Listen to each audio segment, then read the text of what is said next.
Hi there, I'm Dr. Strubbe. I'm a chiropractic physician in Pinellas Park, Florida.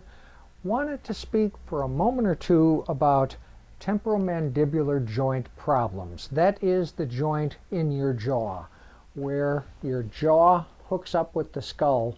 Right in here, that joint where these bones meet is the temporomandibular joint, usually referred to as the TMJ. That joint can have problems just like any other joint. And there are any number of different causes for problems with the temporomandibular joint. Age can be a factor. Generally speaking, trauma almost always plays a part in people that have a jaw problem. The most common form of trauma these days is automobile accidents. And getting your jaw injured in an automobile accident is actually not uncommon, especially with rear-end collisions.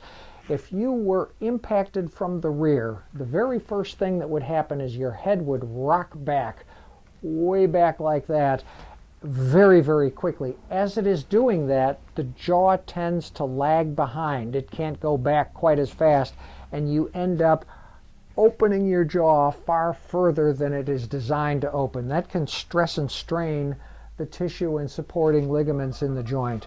A moment later, your head is thrown forward, then your jaw is pushed up against your chest and everything is compressed. So there are two forms or two mechanisms of injury in a situation like that.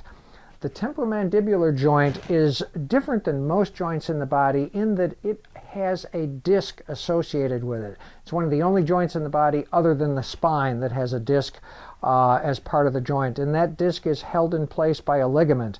Oftentimes those ligaments can be damaged. With temporomandibular joint problems, there are a number of different approaches for treatment.